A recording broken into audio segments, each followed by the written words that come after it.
हम हमारे जीवन में जो भी कार्य करते हैं वे कार्य शास्त्र के अनुसार होने चाहिए। बुद्धिमान व्यक्ति शास्त्र में जो लिखा है उसी के अनुसार अपने जीवन को बिताता है। श्रीमद् भागवत के 3 स्कंद में हमारे सौराष्ट्र गुजरात में बिंदु सरोवर के तट पर भगवान कपिल देव को माता देवहूति ने पूछा कि हे प्रभु, साधु किसे कहते हैं। तो भगवान कपिल देव साधु की अनेक प्रकार की परिभाषा देते हैं। तितिक्ष्वा कारुणिका सुहद सर्वदेहिनाम अजात शत्रव शांत साधव साधु भूषण। साधु की अनेक प्रकार की परिभाषा है, परंतु साधु की सबसे बड़ा गुण होता है कि साधु शास्त्र को फॉलो करता है, शास्त्र के अनुसार अपने जीवन को बिताता है। मैं अक्सर कहता आया हूँ, आज भी कहूँ, कोई व्यक्ति बचपन से ही उनके पिताजी खो गए हैं और वे बच्चा बड़ा होकर अपने पिताजी को जानना चाहता है, ढूंढना चाहता है। वो आदमी पूरी दुनिया में विचरण करे और सबको पूछे कि मेरा बाप कौन है, मेरा बाप कौन है। पूरी दुनिया में घूमेगा, फिर भी अपने पिता के विषय में वह पता नहीं लगा पाएगा। लेकिन वह लड़का सीधा अपनी माँ के पास चला जाए और अपनी माँ से कहे, माँ आप ही बता दो कि मेरे पिताजी कौन हैं, तुरंत जवाब मिल जाएगा। ठीक उसी प्रकार जैसे पिताजी को खोजने के लिए सबसे सरल उपाय है माता के पास जाकर पूछना, ठीक उसी प्रकार इस संसार में जीने के लिए या भगवान ने किस प्रकार से इस संसार में जीने के लिए हमें बनाया है या हमारे परम पिता के विषय में यदि हमें जानना है तो हमें माँ के पास जाना होगा, और हमारी माँ है शास्त्र। परम पिता को समझने के लिए शास्त्र हमारी माता है। सो शास्त्र के अनुसार यदि हम जीवन बिताते हैं तो निश्चित हम ज्ञानी माने जाते हैं। इस दुनिया में अनेक प्रकार के व्रत हैं, अनेकों प्रकार के उपवास हैं, अनेकों प्रकार के वार हैं। कई बार कुछ लोग सोमवार रहते हैं, मंगलवार रहते हैं, बुधवार, गुरु, आजकल तो सारे वार हो चुके हैं। सभी देवताओं ने अपने अपने एक वार कर रखे हैं और प्राय लोग इसे फॉलो करते हैं। लेकिन मैं उन लोगों से कहना चाहता हूँ कि ये वार रहना किस ग्रंथ में लिखा, किस शास्त्र में लिखा है। प्राय हमारे देश में क्या हुआ कि हमारे पूर्वज कुछ अपनी मनोधारणा के अनुसार रहते थे, उसकी बात किसी और ने सुनी, उसकी बात किसी और ने सुनी, करते करते करते करते एक रूढ़ी बन गई। परंतु हमें यह न देखकर हमें शास्त्र को देखना चाहिए कि भगवान क्या कहते हैं, भगवान क्या चाहते हैं। एक 15 दिन से कोई प्यासा लड़का हो, और अब तो आप आज जानते ही हैं कि प्यास कितनी दुरू होती है। सो 15 दिन से प्यासा लड़का आपके पास आए, मुझे प्यास लगी है, मुझे कोई पानी दे दो, और हमें उस पर प्रेम आ जाए और हम पानी के बदले घी पिला दे, तो घी पीने से उनकी प्यास नहीं बुझेगी। वो बच्चा पानी मांग रहा है तो पानी ही देना होगा, यद्यपि घी उनसे महंगा है, पानी से घी महंगा है, परंतु वो पानी मांग रहा है तो पानी ही देना उचित है। ठीक उसी प्रकार भगवान को प्रसन्न करने के लिए क्या व्रत करना, कौन सी तपस्या करना, कौन से उपवास करना, ये भगवान जो कहते हैं, भगवान जो शास्त्र में वेदों में बताए हैं, उसको फॉलो करने से ही भगवान की प्यास छिपेगी, भगवान प्रसन्न होंगे। अन्यथा हम हमारे मन से, हमारी बुद्धि से यदि कोई कार्य करेंगे, जीवन बीत जाएगा, लेकिन भगवान प्रसन्न नहीं होंगे, हमारे मन में शांति नहीं आएगी। भगवद गीता में कृष्ण कहते हैं, अर्जुन भोक्ता राम यज्ञ तपसाम सर्वलोक महेश्वरम स्वदम सर्वभूतानाम ज्ञात्वा माम शांति मृच्छति। अर्जुन, यदि कोई व्यक्ति शांति चाहता है, जीवन में सुख चाहता है, तो उसे एक ही वस्तु करनी होगी कि सारे व्रत और तपस्या और उपवास जो है उनके भोक्ता मुझे समझना होगा। अर्थात यदि कोई कृष्ण के लिए व्रत करता है, यदि कोई कृष्ण के लिए तप करता है, यदि कोई कृष्ण के लिए उपवास करता है, तो भगवान कहते हैं वह व्यक्ति सुख और शांति को प्राप्त हो सकता है। और कृष्ण को छोड़कर अन्य किसी के भी लिए यदि कोई व्रत, यज्ञ, होम, हवन, तपस्या करता है, छोटी बड़ी वस्तु मिल सकती हैं, लेकिन जो तृप्ति मिलनी चाहिए, जो सेटिस्फेक्शन मिलना चाहिए, जो शांति मिलनी चाहिए वो शांति नहीं मिलेगी। इसलिए भगवत गीता का ये अकाट्य वचन है, ज्ञात्वा माम शांति मृच्छसि। अर्जुन, जो शांति चाहता है, जो सुख चाहता है, उसे मेरे लिए व्रत करना होगा, मेरे लिए तप करना होगा। तब मन में प्रश्न होता है कि भगवान श्री कृष्ण के लिए कौन सा तप है। जैसे संतोषी माता का सोमवार होता है, गणेश जी का मंगलवार होता है, और अलग अलग लोगों के अलग अलग वार त्यौहार होते हैं। लेकिन यदि मन में प्रश्न हो कि भगवान कृष्ण को प्रसन्न करने के लिए कौन सा व्रत करना चाहिए, तब हमारे शास्त्रों में, पुराणों में, उपनिषदों में और वेदों में बताया गया कि कृष्ण को प्रसन्न करने के लिए एक सबसे बड़ा व्रत है, और वो है एकादशी व्रत। एकादशी व्रत करने से, एकादशी व्रत का पालन करने से भगवान कृष्ण स्वयं प्रसन्न होते हैं। इसलिए हम सबको, यदि हम वैष्णव हैं, यदि हम राम को, विष्णु को, कृष्ण को मानते हैं, तो हम सबको एकादशी व्रत का पालन करना चाहिए। एकादशी व्रत का पालन करना ये हमारे सनातन धर्म का एक सिद्धांत है, ये एक नियम है। कई बार कुछ लोग कहते हैं कि एकादशी व्रत रहना ये कहाँ पर लिखा है, एकादशी व्रत रखना ये इसका प्रमाण कहाँ पर है। भक्तों, जब भी कोई डिसीजन लेना होता है, मैं अक्सर कहता हूँ कि सेवा करनी है भाव से करो, परंतु डिसीजन लेना है तो बुद्धि से लो।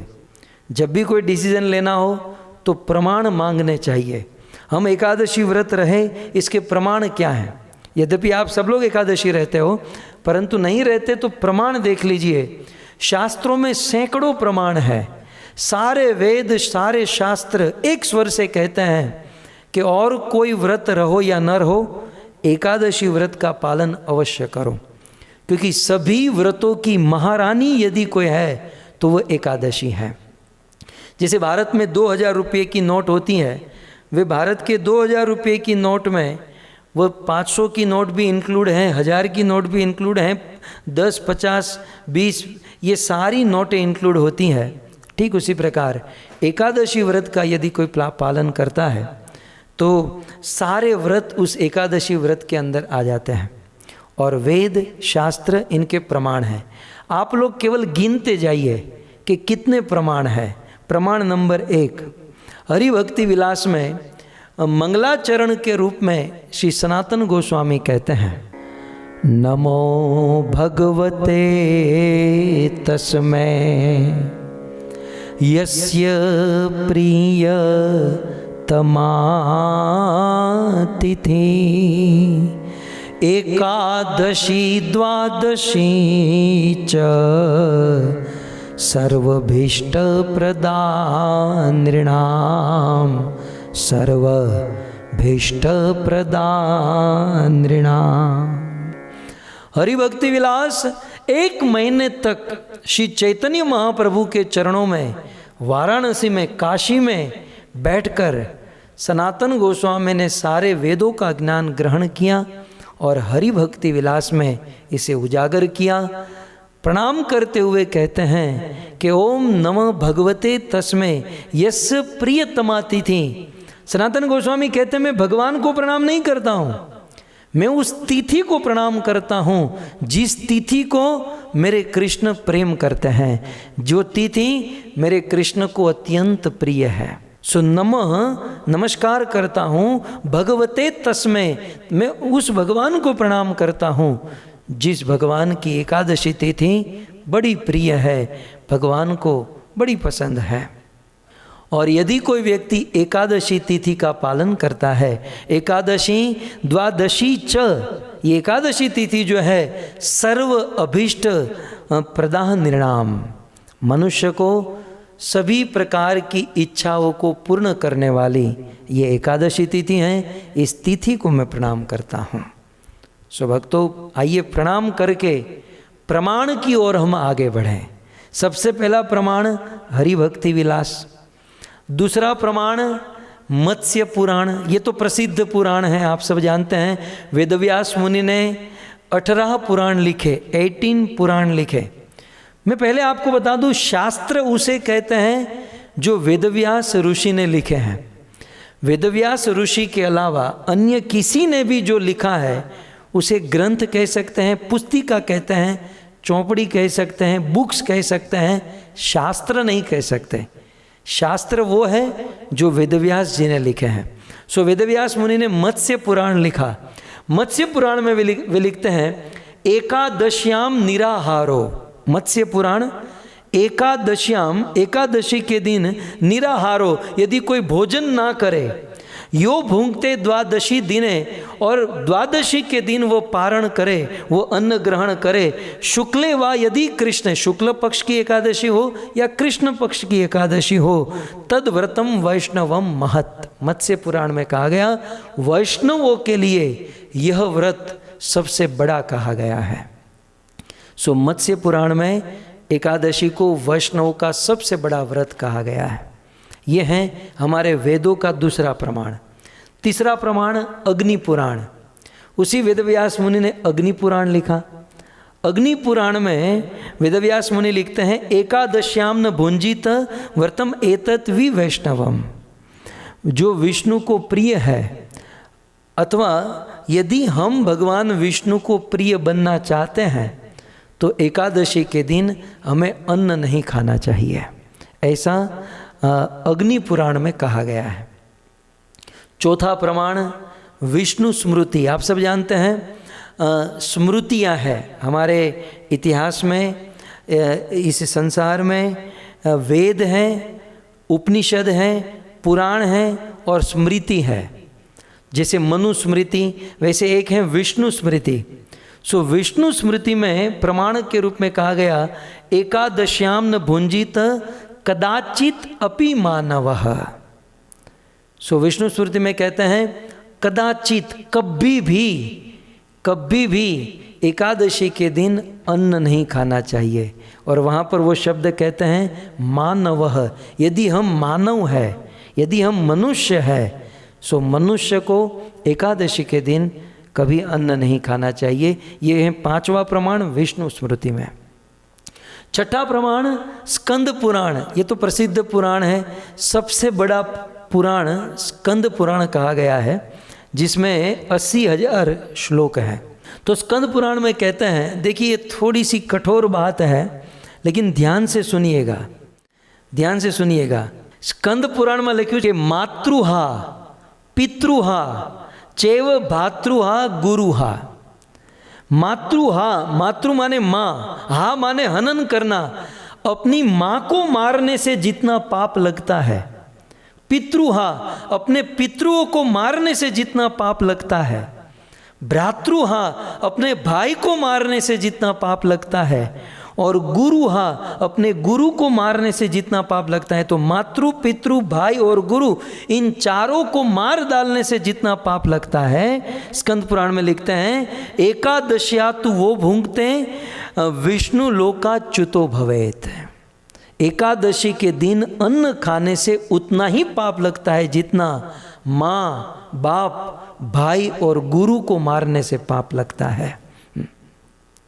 सो भक्तों, एकादशी के दिन न तो हमें अन्न खाना चाहिए, या एकादशी के दिन न तो हमें अन्न दूसरों को खिलाना चाहिए। भक्तों, मैं आपको ये प्रमाण दे रहा हूँ। हमारे देश में डोशी पुराण चलता, ये वो नहीं है फलानी कह रही थी इसलिए मैं कर रही हूँ, फलानी कह रही थी इसलिए मैं कर रही हूँ, ये नहीं है। ये प्रमाणित होकर बात कही जा रही है, शास्त्रों के खोज खोज के प्रमाण निकाले जा रहा है। सो स्कंद पुराण में कहा गया, और स्कंद पुराण में स्वयं भगवान ने यहाँ तक कहा कि एकादशी तो यो भूंगते, यदि कोई एकादशी के दिन अन्न खाएगा तो विष्णु लोकाच्युतो भवेत। वो भले कितनी भी भक्ति किया हो और भजन करके विष्णु लोक वैकुंठ में भी पहुँच जाए, लेकिन वैकुंठ में पहुँचने के बाद भी वह वैकुंठ से नीचे आ जाएगा यदि एकादशी व्रत का पालन नहीं करेगा। सो ये हैं एकादशी व्रत के प्रमाण।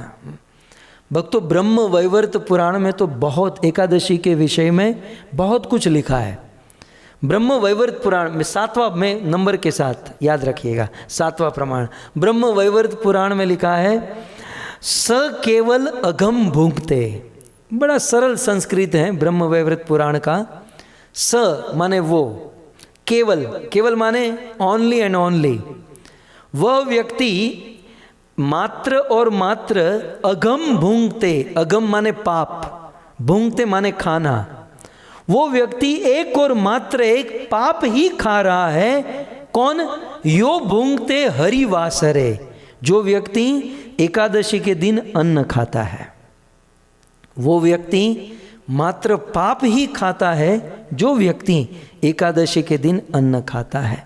सो दिनेत्र सर्व पापानि भवन्ति अन्य स्थितानि तः। कहते हैं इस दिन सारे पाप अन्न में होते हैं, इसलिए एकादशी के दिन हमें अन्न नहीं खाना चाहिए। तानी मोहे न युस्नाति न स पापे विमुच्यते। भूल से भी यदि हमने एकादशी के दिन अन्न खा लिया तो उस पापों से मुक्त नहीं हो सकते हैं, इसलिए एकादशी के दिन अन्न नहीं खाने चाहिए। 7 प्रमाण मैंने आपको दिए, अभी ये सिलसिला जारी रहेगा, लेकिन बीच में एक छोटी सी कथा बता दूं कि एकादशी के दिन अन्न क्यों नहीं खाना चाहिए, ये एकादशी की उत्पत्ति कैसे हुई। एक समय की बात, एक बहुत बड़ा असुर प्रकट हुआ, जिस असुर का नाम था मूर। वैसे ये मूर असुर जो था शंखासुर का बेटा था। शंखासुर ने ब्रह्मा जी के हाथों से वेद चुराए और उस समय भगवान विष्णु ने हयग्रीव अवतार धारण किया। हयग्रीव अवतार लेकर भगवान ने शंखासुर का वध कर दिया और ब्रह्मा को उनके वेद वापस लौटा दिए। और फिर उस शंखासुर का एक बेटा हुआ जिसका नाम था मूर। मूर को पता चला कि मेरे पिता को विष्णु ने मारा है और विष्णु मेरा शत्रु है, विष्णु के साथ युद्ध करने के लिए मुझे तपस्या करनी होगी। उस मूर असुर ने तामसिक तपस्या करके शिव जी को प्रसन्न किया।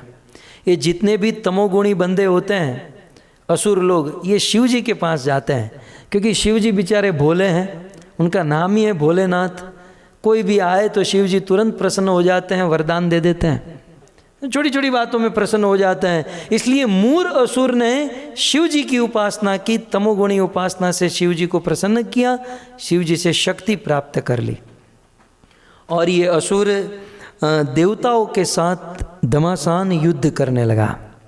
देवता हारने लगे, सारे देवता भगवान विष्णु की शरण में गए। भगवान विष्णु ने कहा कोई बात नहीं, आप रणभूमि में उतरो, मैं आ रहा हूँ। भगवान विष्णु रणभूमि में आए, मूर के साथ युद्ध करने लगे और युद्ध करते करते भगवान विष्णु उस रणभूमि को छोड़कर भाग गए। अब हमारे भगवान को तो ये प्रैक्टिस है, रणभूमि को छोड़ने की हमारे भगवान को प्रैक्टिस है। जब कृष्ण को बचपन से ही प्रैक्टिस है। जब कृष्ण छोटे थे तो अपने सखाओं के साथ खेलते थे, तो खेल खेल में होता है ना, कुछ लोगों को बैटिंग करने का ही आनंद होता है, फील्डिंग करने में आनंद नहीं आता है। सो कृष्ण अपने सखाओं के साथ खेलते थे और खेलते खेलते जब हार जाते और हारने पर यदि दंड भुगतना पड़ता तो कृष्ण भुगतते नहीं। और फिर सखा कहते कि यदि आपको दंड नहीं भुगतना है तो हमारे साथ खेलना बंद करो, तो कृष्ण उस मैदान को छोड़कर भाग जाते हैं। ठीक उसी प्रकार बचपन का संस्कार, फिर जरासंध के साथ रण छोड़कर भागे और उससे भी बड़े हुए तो मूर के साथ युद्ध कर रहे थे और मूर के साथ युद्ध करते करते भगवान विष्णु रण को छोड़कर भाग गए। भगवान विष्णु आगे आगे, वो मूर असुर पीछे पीछे। भागते भागते भागते भगवान एक गुफा में जाकर घुस गए। कुछ देर के बाद मूर अपनी पूरी सेना को लेकर उस गुफा के पास पहुंचा। भगवान को बहुत चिल्लाया, बहुत ललकारा, लेकिन भगवान बाहर नहीं आए। तब मूर अपनी सेना को लेकर अंदर गया तो देखा कि भगवान विष्णु आराम से चैन से सो रहे थे। भगवान विष्णु को सोते हुए देखकर मूर के मन में बड़ा क्रोध हुआ, मूर के मन में बड़ा आक्रोश हुआ कि मैं इतना भाग रहा हूं, मैं इतना दौड़ रहा हूं और ये आराम से सो रहा है। भक्तों, अपने दुश्मन को हराने के लिए सबसे बड़ी बात भगवान सिखाते हैं कि प्रसन्न रहो। यदि हमारे मन में प्रसन्नता है, हमारी प्रसन्नता देखकर दुश्मन वैसे ही जलकर राख हो जाएंगे। भगवान प्रसन्न चित्त से सो रहे थे और मूर बिल्कुल जलकर राख हो गया। अब क्या करे, लेकिन मूर की कायरता प्रकट हो गई। उस सोए हुए भगवान को हाथ में तलवार लेकर उस सोए हुए भगवान को मूर मारने गया। ऐसा भागवत में लिखा है, मत्तम प्रमत्तम अनुमत्तम बालम स्त्रियम विरथम जड़म। 10 प्रकार के लोगों को नहीं मारना चाहिए। उन बालकों को नहीं मारना चाहिए, स्त्रियों को नहीं मारना चाहिए, जो शराब के नशे में हैं उनको कभी नहीं मारना चाहिए, जिसके पास शस्त्र न हो उनको कभी नहीं मारना चाहिए, जो सो रहा हो उसे कभी नहीं मारना चाहिए। तो ऐसा भागवत में लिखा है। तो भगवान सो रहे थे और सोए हुए भगवान को मारना ये कायरता थी। मूर जैसे ही भगवान को मारने गया, उसी समय भगवान से एक शक्ति प्रकट हुई। भगवान विष्णु से एक शक्ति प्रकट हुई और उस शक्ति ने देखते ही देखते मूर की सारी सेना को मार दिया। और वह भगवान से प्रकट हुई शक्ति मूर्तिमान कन्या का रूप धारण कर चुकी थी। और वे जब मूर को मारने गई तब वह मूर भगवान की शरण में गिर गया। अब ध्यान से सुनिएगा, मूल पाठ अब आ रहा है। मूर भगवान की शरण में गिर गया। भगवान ने कहा कि मूर, तूने जो कार्य किया है ये कार्य दंडनीय है और तुझे जीवन दान देने जैसा कार्य नहीं है, परंतु शरणागत को जीवन दान देना ये क्षत्रियों का धर्म है। इसलिए मूर, क्योंकि तू मेरी शरण में आया है इसलिए मैं तुझे जीवित छोड़ रहा हूँ, लेकिन इस संसार को, इस ब्रह्मांड को छोड़कर चला जा। तब मूर ने कहा, प्रभु ब्रह्मांड को छोड़कर कहाँ जाऊँगा, मुझे कहीं तो स्थान दीजिए। तब भगवान विष्णु ने, ये पद्म पुराण की कथा है, पद्म पुराण में ये कथा है, भगवान विष्णु ने कहा कि मूर, मैं तुझे, अब उस समय भगवान ने अपने असिस्टेंट को कहा, देखो आज कौन सी तिथि है, मतलब आज कौन सा दिन है, आज तिथि कौन सी है। भगवान के किसी सेक्रेटरी ने कहा होगा, प्रभु आज एकादशी तिथि है। भगवान ने कहा, मूर, आज के दिन अर्थात एकादशी के दिन मैं तुझे अन्न में स्थान देता हूँ। अर्थात प्रत्येक एकादशी के दिन पद्म पुराण के अनुसार या भगवान विष्णु के कहने के अनुसार एकादशी के दिन मूर नाम के असुर का वास होता है। इसलिए यदि एकादशी के दिन हम अन्न खाते हैं तो वह आसुरी शक्ति का प्रभाव हम पर इतना छा जाता है कि हम हमारे कंट्रोल से बाहर हो जाते हैं। आप लोगों का अनुभव होगा कि हमारे अंदर ज्ञान तो है, हम ये भी जानते हैं क्या करना क्या नहीं करना चाहिए, हम ये भी जानते हैं हमें क्रोध नहीं करना चाहिए, लेकिन कभी कभी हम लोग हमारे अपने कंट्रोल से बाहर हो जाते हैं। क्यों? क्योंकि हमारे अंदर कोई असुर बैठा है, कोई आसुरी शक्ति है जो हमें कंट्रोल कर रही है। ये और कुछ नहीं, ये मूर है। इसलिए एकादशी के दिन अन्न नहीं खाना चाहिए। सो भगवान विष्णु ने मूर को अन्न में स्थान दे दिया और वो मूर असुर वहाँ से चला गया। अब यहाँ पर ये जो कन्या खड़ी थी, भगवान ने उस कन्या को कहा कि देवी तुम कौन हो।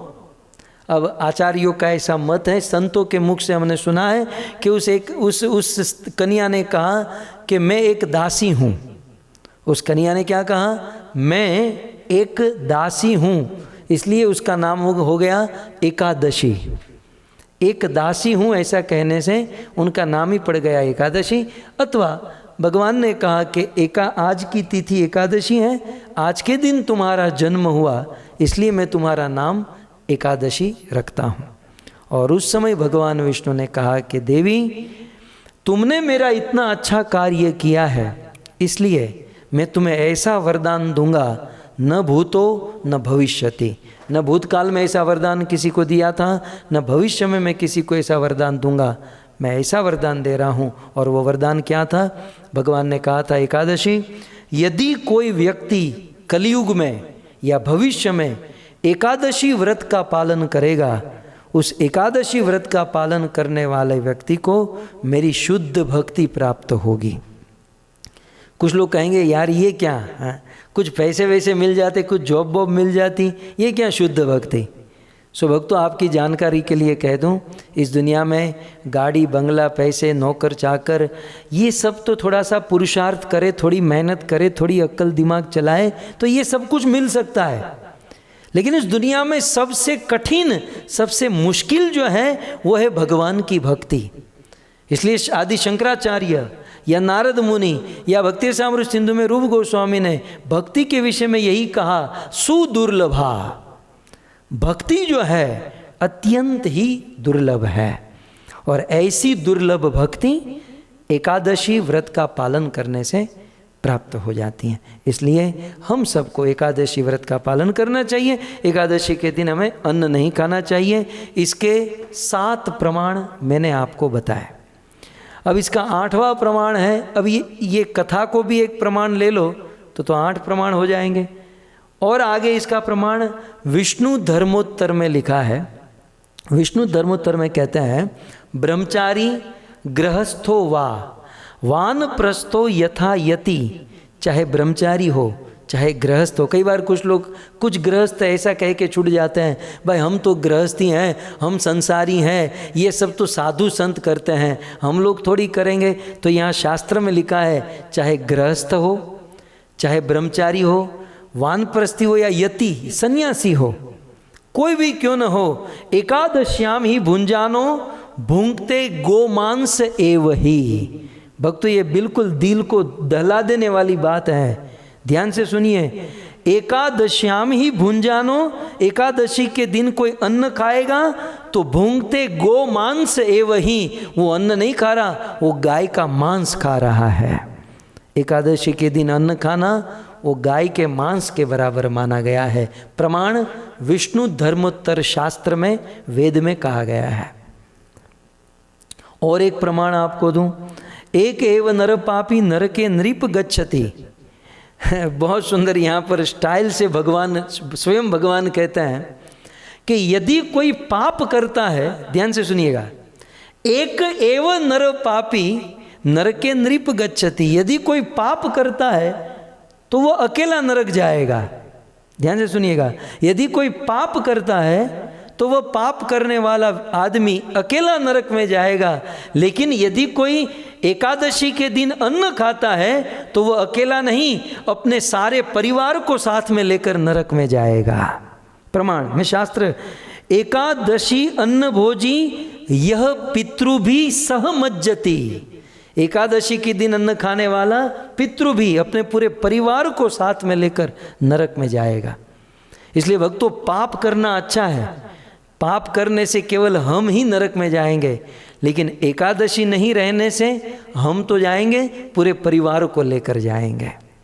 इसलिए शास्त्र की इन बात को समझना चाहिए। आप सब लोग रहते ही होंगे, लेकिन इसे और अच्छे से रहें, इसलिए मैं ये सारे प्रमाण आपको बता रहा हूँ और आप अन्य को भी बता सके, सुधार सके, इसलिए आपसे निवेदन कर रहा हूँ। आगे 11वां प्रमाण, एकादशी व्रत के लिए 11वां प्रमाण, पद्म पुराण उत्तरखंड शिव पार्वती संवाद है। पद्म पुराण में शिव और पार्वती का संवाद है और इस संवाद में शिव जी कहते हैं, देखिए शिव जी का मत, वर्णानाम आश्रणामाश्च स्त्रियाश्च वरवर्णिनी एकादशी उपावस्तु कर्तव्यो न अत्र संशया। देवाधिदेव महादेव पार्वती को कहते हैं कि एकादशी तु उपवासो, एकादशी के दिन उपवास करना कर्तव्य, माने ये हमारा धर्म है। न अत्र संशय देवी पार्वती, इसमें कोई संशय नहीं है। इसका अर्थ यह है कि शिव जी भी एकादशी व्रत का पालन करते हैं, शिव जी भी एकादशी रहते हैं, हनुमान जी भी एकादशी रहते हैं, ये सारे देवी देवता एकादशी रहते हैं। आइए 11वां 12वां प्रमाण में आपको दूं, महाभारत। ये प्रसिद्ध ग्रंथ आप सब जानते हैं। महाभारत 1,00,000 श्लोक जिसमें है। महाभारत में लिखा है, अष्टे तान्य व्रत ज्ञानी आपो मूलम फलम पय हवि ब्राह्मण काम्याच गुरोर वचनम औषधम। महाभारत में एक बहुत सुंदर बात बताई। देखिए हमारे संतों ने रिस्ट्रिक्शन भी दिए, और ऐसा नहीं कि इन सारे रिस्ट्रिक्शन के द्वारा हमें मारने का प्रयास किया जा रहा है। महाभारत में लिखा है कि एकादशी व्रत का पालन करना चाहिए, लेकिन एकादशी व्रत के दिन आप यदि आपकी तबीयत ठीक न हो, हॉस्पिटलाइज हो, प्राण संकट में हो और ऐसी अवस्था में यदि अन्न खाना पड़े तो शास्त्र ने छूट दे रखी है।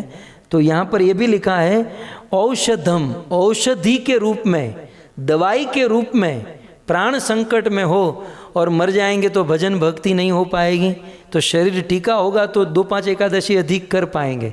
यह सोचकर प्राणों को बचाने के लिए यदि एकादशी के दिन औषधि के रूप में अन्न खाना पड़े तो पाप नहीं लगता, ऐसा महाभारत में कहा गया। परंतु यदि एकादशी के दिन मौज मजा करके यदि कोई अन्न खाता है तब तो खैर नहीं, तब तो यमराज के दूध छोड़ने वाले नहीं। आइए और आगे 12वां 13वां प्रमाण भविष्य पुराण। भविष्य पुराण वेदव्यास मुनि ने लिखा। भविष्य पुराण में वे लिखते हैं एकादश्याम निराहारो, एकादशी के दिन निराहार रहकर यो भुंगते द्वादशी दिने, जो व्यक्ति द्वादशी के दिन भोजन करता है, न स दुर्गतिम आपनोति नरकाणी च न पश्यति, वो उस व्यक्ति की कभी दुर्गति नहीं हो सकती है और वह व्यक्ति कभी नरक का दर्शन नहीं करेगा जो अपने जीवन में एकादशी व्रत का पालन करेगा।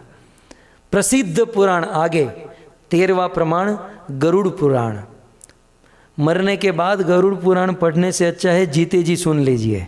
हैं गरुड़ पुराण में लिखा है एकादशी व्रतम भक्त्या य करोति नर सदा, प्रत्येक नर को सदा के लिए एकादशी का व्रत पालन करना चाहिए। स विष्णु लोक व्रजंती याति विष्णु स्वरूपताम, और यदि कोई इस व्रत का पालन करता है तो वह विष्णु लोक में जाता है और याति विष्णु स्वरूपताम, वो भगवान विष्णु जैसे स्वरूप को रूप को प्राप्त कर लेता है।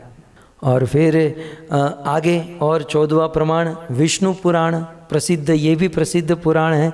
विष्णु पुराण में भी कहा गया यह करोति नरो भक्त्या एकादशीम उपोषणम स याति विष्णु लोकस्यम प्राप्य विष्णु स्वरूपताम। सो विष्णु पुराण में भी कहा गया।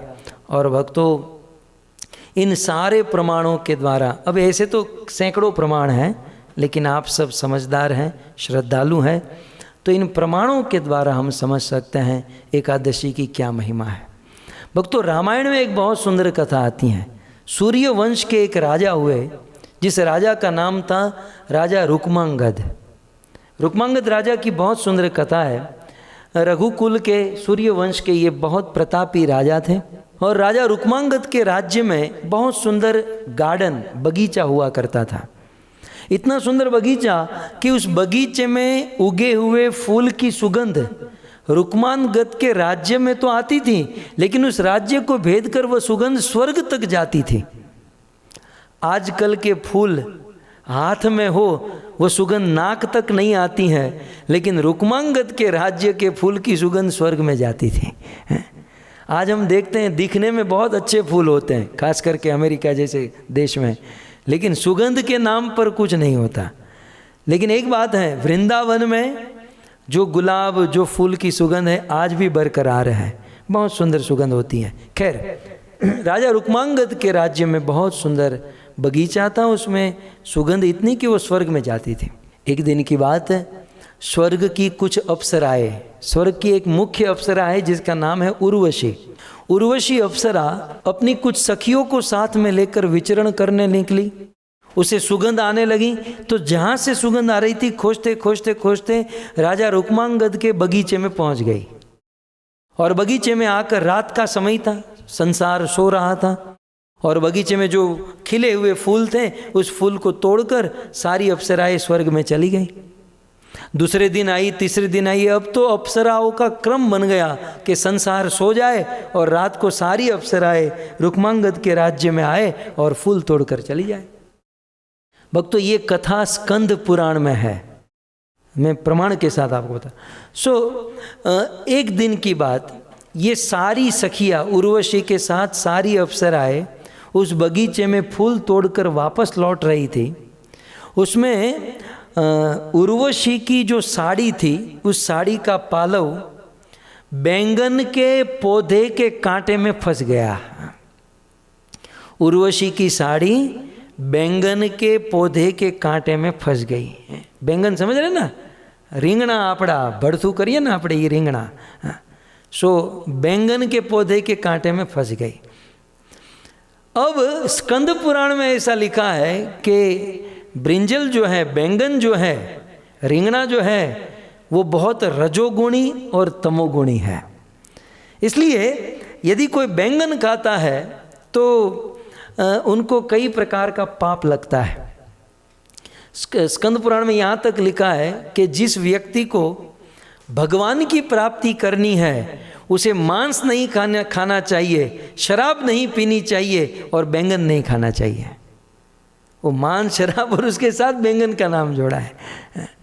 खैर, बैंगन के पौधे के कांटे में फंस गई। अब यहाँ पर एक सिद्धांत लागू होगा भक्तों कि अमृत भी हो लेकिन भगवान को भोग न लगाओ तो अमृत जहर के समान होता है, और जहर भी हो यदि भगवान को भोग लगाया जाए तो वह अमृत हो जाता है। तो पत्रम पुष्पम फलम तोयम गीता में जो कृष्ण ने कहा है उस सिद्धांत को रखकर यदि हम भगवान को भोग लगाते हैं तो वो पवित्र हो जाता है। लेकिन ये उस समय की बात थी, जो बैंगन का पौधा था उसके कांटे में उर्वशी की साड़ी फंस गई। उर्वशी का सारा पुण्य क्षीण हो गया, सारा पुण्य समाप्त हो गया, इसलिए उर्वशी स्वर्ग में वापस नहीं जा पाई। अन्य जो अप्सराएं थी वो सब वापस चली गई, लेकिन उर्वशी वहीं पर रुक गई क्योंकि पुण्य क्षीण हो गया। और क्षीणे पुण्य मृत्यु लोकम विशंति, भगवत गीता में कहा है कि जब पुण्य क्षीण होता है तो इस धरती पर आना पड़ता है। अब उर्वशी रोने लगी, क्रंदन करने लगी। ये सारे देवता आकाश में दिखते थे, आकाश में उड़ते हैं, तो हमको क्यों नहीं दिखाई देते? मैंने कहा तू सोच, यदि आज देवता हमको दिखाई देते तो ये मानव समाज क्या उसे छोड़ता? उस देवता का पोस्टमार्टम कर देता, ये कैसे उड़ रहा है, ये कैसे चल रहा है। इसलिए देवताओं का देखना दिखाना सब बंद हो गया। उर्वशी चिंता करने लगी कि एक तो ये धरती, पृथ्वी, मानव समाज, ये मनुष्य सुबह उठकर क्या करेगा मेरे साथ। और उसी समय राजा रुक्मांगद को आज मूड हो गया, आज छुट्टी का दिन था, सैटरडे संडे होगा, ऑफिस जाना नहीं था, और सोचा कि आज छुट्टी है तो अपने घर का ही बगीचा है, उस बगीचे में जाकर थोड़ा सा जॉगिंग करूं, थोड़ा सा वॉकिंग करूं। तो निकले होंगे राजा रुक्मांगद और वॉकिंग करने के लिए गए होंगे। दूर से उर्वशी ने देखा कि कोई मनुष्य आ रहा है, ये तो जोर जोर से रोने लगी कि ये मेरे साथ क्या व्यवहार करेगा, ये मेरे ऊपर कैसी दृष्टि डालेगा। यह सोचकर रुक्मणी उर्वशी रोने लगी। लेकिन ये तो रघुवंश था भक्तों, ये तो सूर्य वंश था। राजा रुक्मांगद वहाँ पर पहुँचे और उस देवी को रोते हुए देखा। रुक्मांगद के मुख से सबसे पहला शब्द निकला माँ। रुक्मांगद के मुख से सबसे पहला शब्द निकला माँ। माँ, आप यहाँ क्या कर रही हो और आप क्यों रो रही हो? ये है भारत देश भक्तों, ये है हमारी संस्कृति कि अपनी पत्नी को छोड़कर जितनी भी जगत की स्त्रियां हैं उन सभी स्त्रियों को माँ मानना, ये हमारे वेदों की संस्कृति है। और ये शिल प्रभुपाद ने पूरी दुनिया को सिखाया। एक बार आप हमारे इस्कॉन में आइए, इस्कॉन में प्रत्येक स्त्रियों को माता जी कहा जाता है और प्रत्येक पुरुषों को प्रभु जी कहा जाता है। कितनी सुंदर संस्कृति है, कितने सुंदर संस्कार है। चलो आज ये संस्कार वाणी में आए हैं, और वाणी में आते आते आते आज नहीं तो कल वो मन में आ जाएंगे, वो हृदय में वो संस्कार उतर जाएंगे। सो इस प्रकार से राजा रुक्मांगद ने संबोधन किया, माँ आप यहाँ, आप कौन हो, आप क्यों रो रही हो? उसने अपना पूरा परिचय दिया। पहले उर्वशी को शांति हुई कि चलो मैंने जैसा सोचा था वैसा नहीं है, ये तो कुछ और ही है। और उर्वशी ने अपनी सारी बात बताई कि बैंगन के पौधे में मेरी साड़ी फंस गई, इसलिए मेरे पुण्य क्षीण हो गए, मैं यहाँ पर, मेरा कुछ करो, मुझे स्वर्ग भेजो। रुक्मांगद ने कहा तुझे यदि स्वर्ग भेज सकता तो मैं खुद ही नहीं चला जाता, मैं यहाँ पर क्यों भटकूँ धूल और धुएं में? यदि मैं तुझे स्वर्ग में भेज सकता मैं खुद नहीं चला जाता। उर्वशी ने कहा कि तो एक काम करो, किसी का पुण्य मुझे दो। बोले पुण्य कुछ नहीं है। तब उर्वशी ने कहा कि आपके राज्य में कोई एकादशी रहता है? क्योंकि उस दिन द्वादशी का दिन था, द्वादशी की सुबह हो चुकी थी, तो द्वादशी का दिन था, सुबह हो चुकी थी। उर्वशी ने कहा कि आपके राज्य में कोई एकादशी रहता है? रुक्मांगद ने कहा कि ये एकादशी किस चिड़िया का नाम है, एकादशी किस चिड़िया का नाम है? हम तो कोई एकादशी जानते नहीं है, हम तो एकादशी रहते नहीं है। तब उर्वशी ने कहा कि एक काम करो, कल एकादशी थी और कल के दिन गलती से भी कोई भूखा रह गया हो, कल के दिन गलती से भी किसी ने अन्न न खाया हो, ऐसा कोई आदमी आपके राज्य में मिलेगा? बोले ऐसा आदमी मिल सकता है, मैं चेक करा सकता हूँ। रुक्मांगद ने अपने आदमियों को भेजा, सब लोग गए, खोजने लगे कि ऐसा आदमी जो कल एकादशी के दिन जाने अनजाने में भोजन न किया हो, भूखा रहा हो, उसे यहाँ लेकर आओ। अब एक स्थान ऐसा था, एक दुकान थी, उस दुकान में एक स्त्री नौकरी करती थी, उसके हाथ से वो जार गिर गया, कांच का जार फूट गया, तो दुकान के मालिक ने कह दिया दिन भर तुम बाहर बैठो, तुम्हें भोजन नहीं मिलेगा। और इसके कारण उसे भोजन नहीं मिला था, रो रही थी, क्रंदन कर रही थी। और मंत्री पहुंचा और ये कही कि मुझे भूख लगी है, मैंने कल कुछ नहीं खाया। उसने कहा हम आप ही को खोज रहे हैं, आपको जितना भोजन चाहिए खिलाएंगे, लेकिन पहले हमारे साथ चलो। वो मंत्री साथ में लेकर उर्वशी के पास आया और कहा कि महाराज इसने कल कुछ नहीं खाया है। हालांकि एकादशी के कारण नहीं खाया था ऐसा नहीं है, उसे तो पता भी नहीं था एकादशी क्या होती है, उसने तो मजबूरी से अन्न नहीं खाया था। उर्वशी ने कहा कोई बात नहीं, जाने या अनजाने में एकादशी के दिन यदि कोई अन्न नहीं खाता तो उसे एकादशी व्रत का ही फल प्राप्त होता है। उस स्त्री को कहा कि हाथ में जल लो, जल लिया और कहा कि संकल्प करो कि कल तुमने जो व्रत किया है, जो निर्जल उपवास किया है, उसका फल तुम मुझे अर्पण कर दो। भक्तों शास्त्र में वर्णन है कि जब हाथ में जल लेकर निवेदन किया कि कल के दिन में मैं जो उपवास रही हूँ, अनजाने में मैं भूखी रही हूँ और उसका कोई पुण्य है तो ये पुण्य मैं उर्वशी को प्रदान करती हूँ, इतना बोलते ही उर्वशी के शरीर से प्रकाश निकला और देखते ही देखते उस पूरे राज्य के सामने वो पृथ्वी से स्वर्ग लोक में वापस चली गई। मुझे आपसे इतना ही कहना है कि अनजाने में यदि एकादशी व्रत का पालन करे और कोई स्वर्ग में जा सकता है, तो जानबूझकर यदि कोई एकादशी करे तो वो वैकुंठ को क्यों प्राप्त नहीं कर सकता है? यदि कोई दूसरा आदमी एकादशी रहे और किसी अन्य व्यक्ति को फल प्रदान करे और वह स्वर्ग में जा सकता है, तो हम स्वयं एकादशी करें तो हम वैकुंठ को क्यों प्राप्त नहीं कर सकते हैं? अवश्य कर सकते हैं, इसमें कोई संदेह, इसमें कोई संशय नहीं है। इसलिए भक्तों एकादशी व्रत का हमें पालन करना चाहिए। और जब ये घटना घटी ना, फिर राजा रुक्मा, वो तो राजा थे, राजा रुक्मांगद ने रेजोल्यूशन पास कर दिया, पूरे अपने जहाँ तक अपना शासन था उन सबको कह दिया, जैसे हमारे अमेरिका में, हमारी दुनिया में टैक्स भरना अनिवार्य है ना, कुछ चीज़ ऐसी होती है जो बिल्कुल करना ही है, ठीक उसी प्रकार गवर्नमेंट का लॉ बन गया उन दिनों कि एकादशी व्रत का पालन सबको करना है। और एकादशी के दिन गवर्नमेंट के लोग विचरण करते थे, जैसे आज कोरोना टेस्ट करने के लिए घूम रहे हैं ना, वैसे उन दिनों एकादशी टेस्ट करने के लिए घूम रहे थे कि सबको कंपलसरी एकादशी करनी है। सो राजा रुक्मांगद के राज्य में एक बंदा ऐसा नहीं था जो एकादशी व्रत का पालन नहीं करता था।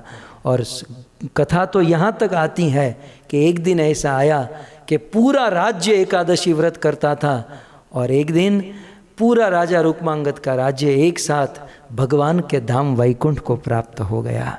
तो यह है भक्तों एकादशी की महिमा।